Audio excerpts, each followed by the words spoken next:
یا نبی سلام علیکہ، یا رسول سلام علیکہ۔ درود پاک پڑھنے میں صلی اللہ علیہ وسلم علیکہ یا رسول اللہ صلی اللہ تعالی علیہ وسلم۔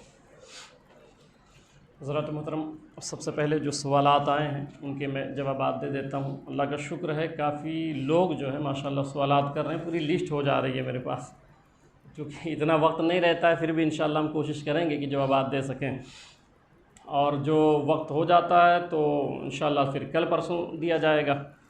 اور مجھے بڑی خوشی ہے، مجھ سے جب کوئی سوال کرتا ہے تو مجھے بڑی خوشی ہوتی ہے، مجھے نہ ناراضگی آتی ہے نہ چڑ ہوتا ہے، مجھے بہت خوشی ہوتی ہے کہ کم سے کم اپنے بچے سوال کر رہے ہیں۔ میں نے بتایا نہیں کہ یہ دیکھیں آپ، یہ تو میں نے کچھ لوگوں کو کہا ہے کہ بھئی کل آپ آ جائیے گا، کل لکھ لیتے ہیں انشاءاللہ تعالیٰ۔ تو پہلا سوال جو ہے وہ ایک جو رہ گیا تھا، باقی پہلے وہیں سے شروع کرتے ہیں۔ کل ہم نے بتایا تھا ایک سوال رہ گیا تھا کہ قضاء عمری، ایک صاحب نے پوچھا تھا کہ قضاء عمری کیسے پڑھیں۔ تو قضاء عمری ایسا ہے کہ آسان پڑھنے کا طریقہ یہ ہے کہ مثال کے طور پہ اگر یہ سوال میں رہا ہو، نیت ان کی یہ رہی ہو کہ مطلب جمع کیسے کریں پوری نمازوں کو، اور پھر کیسے کیسے ترتیب وار پڑھیں اور نیت کیسے کریں، تو 12 سال میں فقہ حنفی کے اعتبار سے جو ہے وہ لڑکا بالغ ہو جاتا ہے، 12 سال، ٹھیک ہے۔ اور اگر وہ لڑکی ہے تو پھر 9 سال فقہ حنفی کا یہ۔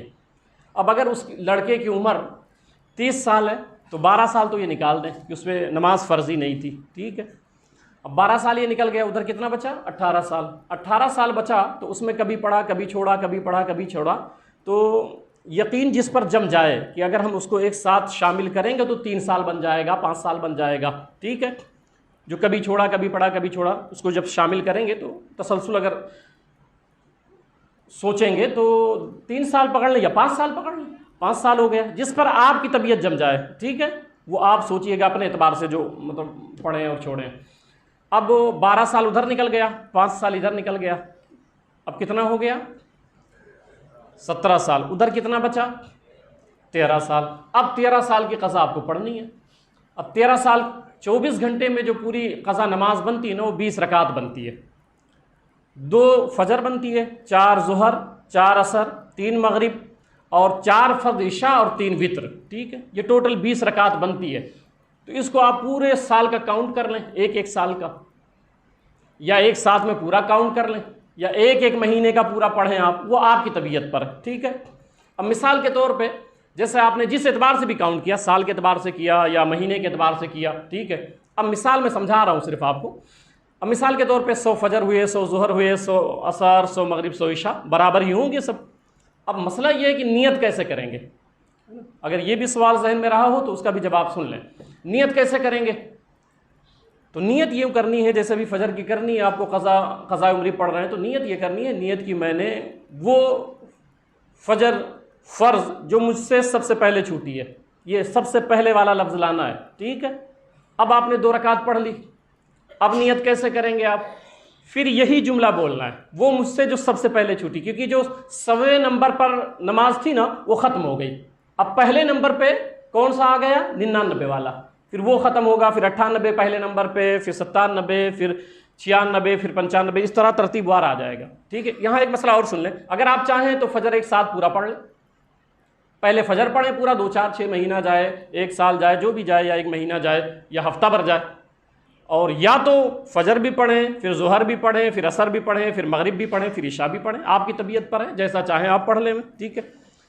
اب اس میں جو ہے تھوڑی آسانی بھی ہے، قضاء عمری میں آسانی یہ ہے کہ آپ اگر، چونکہ یہ سستی اور کاہلی کی بنیاد پہ رغبت دلانے کے لیے یہ آسانی دی گئی ہے، صرف قضا نماز کے لیے، ٹھیک ہے، یہ جملہ یاد رکھ، صرف قضا نماز کے لیے آپ ثنا نہ پڑھیں، اس میں اعوذ باللہ بسم اللہ نہ پڑھیں، الحمد پڑھیں، کوئی سورہ پڑھیں، فوری رکوع میں چلے جائیں، رکوع میں گئے ایک ہی تسبیح پڑھیں آپ، سبحان ربی العظیم، بس، پھر سمیع اللہ لمن حمدہ، ٹھیک ہے، اس کے بعد اللہ اکبر، رکوع میں چلے جائیں، ایک ہی تسبیح پڑھیں۔ یہ قضاء عمری کی بات بتا رہا ہوں میں، ٹھیک ہے، ایک ہی تسبیح پڑھیں، مگر ہاں یہ بات ذہن میں رہے کہ جو تسبیح آپ کو پڑھنی ہے تو مکمل رکوع میں جب چلے جائیں تب پڑھیں، ایسا نہیں کہ جاتے جاتے پڑھ لی اور پھر کھڑے ہو جائیں تو رکوع ہی نہیں مانا جائے گا، ٹھیک ہے۔ اللہ اکبر کہتے چلے جائیں، اس کے بعد مکمل جب رکوع میں ہو جائیں آپ تب کہیں ایک مرتبہ اور اتحیات میں بھی ایسے کریں کہ مکمل جب بیٹھ جائیں آپ اتحیات پڑھیں، اور اتحیات پڑھنے کے بعد درود ابراہیمی دعائے مسورہ مکمل پڑھنے کی ضرورت نہیں ہے،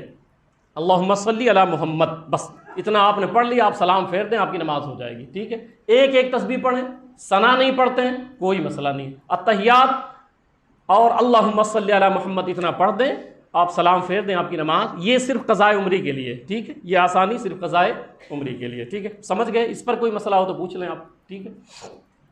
اچھا، اب ایک بچے نے یہ سوال کیا ہے کہ حالت نماز میں دانت کے اندر سے کھانے کی کوئی چیز نکلی اور اس کو نگل گئے تو کیا حکم ہے؟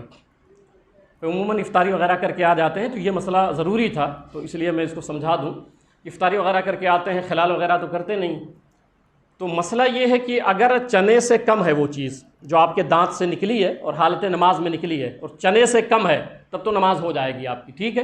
اور اگر چنے کے برابر ہے یا چنے سے زیادہ ہے، چنے سے کم ہے تب تو صرف مکروہ ہے، نماز ہو جائے گی، ٹھیک ہے۔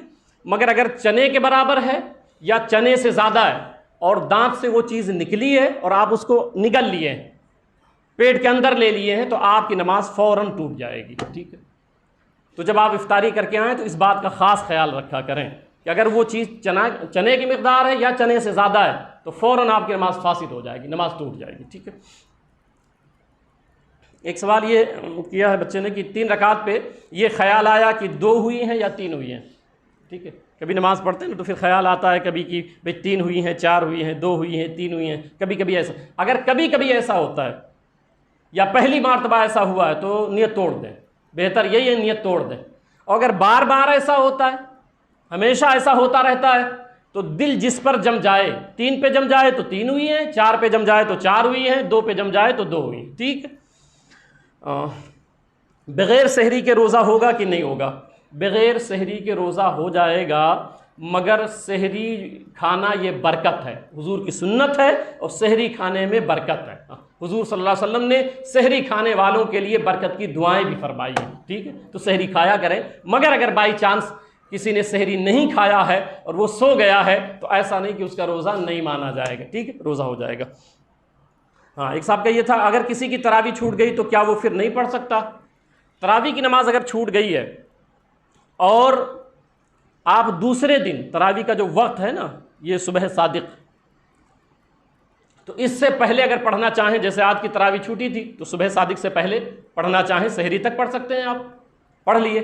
اب اگر وقت فجر شروع ہو گیا ہے تو اب تراویح کی قضا نہیں ہے، ٹھیک ہے، اب تراویح کی نماز آپ کو نہیں پڑھنی ہے کیونکہ تراویح کی قضا نہیں ہے۔ یہاں ایک مسئلہ اور سن لیں، کل ہی ایک بچہ آ کے اس سے بتانے لگا کہ حضرت ہمارے دوستوں نے یہ بتایا کہ جس کی تراویح چھوٹ گئی 2-3 دن کی تو اب وہ تراویح شروع نہیں کر سکتا ہے، پڑھ ہی نہیں سکتا، یہ غلط ہے، ٹھیک ہے۔ جس دن کی چھوٹ گئی، مگر جس دن مل رہی ہے ضرور پڑھیں کیونکہ سنت موقدہ ہے، نہیں پڑھیں گے تو گنہگار ہوں گے آپ، ٹھیک ہے۔ ہاں، اچھا، نماز میں اگر ٹوپی گر جائے، سوال بڑا اچھا کر رہے ہیں ماشاءاللہ بچے لوگ، ہاں، اللہ ان بچوں کو جزائے خیر عطا فرمائے، ہاں، بہت اچھا سوال کر رہے ہیں۔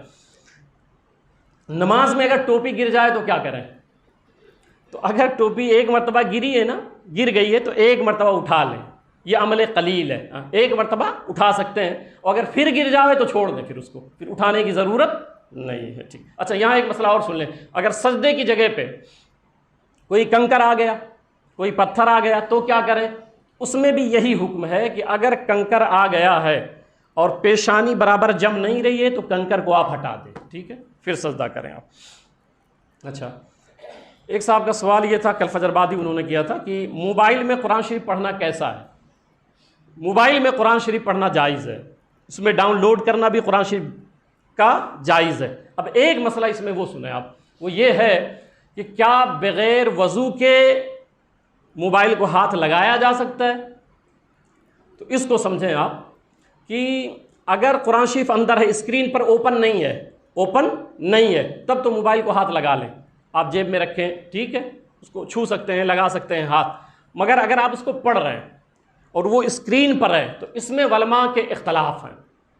علماء کے اختلاف کیا ہیں؟ بعض علماء یہ کہتے ہیں کہ بھائی بغیر اگر وضو کے ہیں آپ تو ہاتھ نہ لگائیں، ٹھیک ہے، اور علماء کا قول یہ ہے کہ اگر آپ بغیر وضو کے ہیں تب بھی ہاتھ لگا سکتے ہیں۔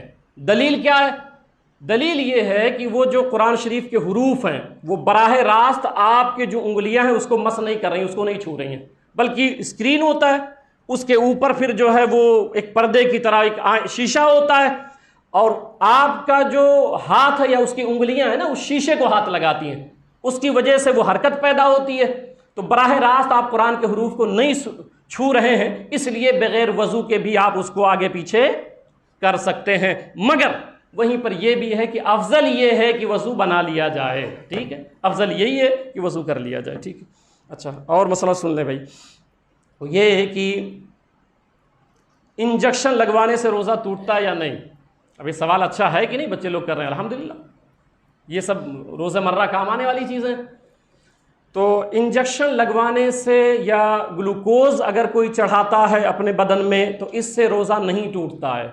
اگر آپ کو تکلیف ہو جائے، کبھی بخار آ جائے یا کوئی ایسی تکلیف ہو جائے فوری، تو آپ فوری انجیکشن لگوا لیا کریں، ٹھیک ہے، کیونکہ اس سے روزہ نہیں ٹوٹتا ہے۔ یا گلوکوز وغیرہ جو چڑھاتے ہیں، خواہ نس میں لگوائیں، اب یہاں مسئلے کی وضاحت کر دیتا ہوں، خواہ نس میں لگوائیں یا گوشت میں لگوائیں، ٹھیک ہے، انجیکشن چاہے گوشت میں لگوائیں اور چاہے نس میں لگوائیں، دونوں صورت میں روزہ نہیں ٹوٹتا ہے، ٹھیک ہے۔ ہاں، ایک مسئلہ بس آخری وہ سن لیں، وہ یہ کہ اذان کے وقت پانی پینے سے روزہ ہوگا یا نہیں؟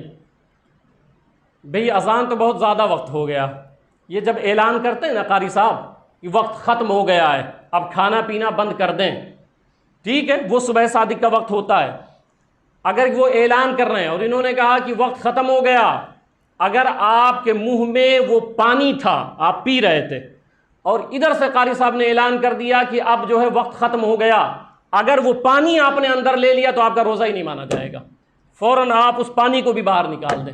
یہ جو اذان ہوتی ہے نا، یہ نماز کے لیے ہوتی ہے، فجر کے لیے، ٹھیک ہے، سحری کا وقت اس سے پہلے ہی ختم ہو جاتا ہے، جب قاری صاحب اعلان کرتے ہیں تبھی، یعنی 10 منٹ پہلے ہی ختم ہو جاتا ہے، ٹھیک ہے۔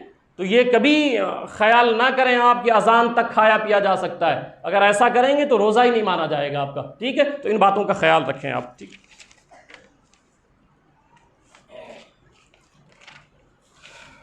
اچھا، یہ سوالات اور بھی ایک پرچہ اور ہے، اس پہ بھی ہم بتا دیتے ہیں، صرف نفس مسئلہ سمجھ لیں۔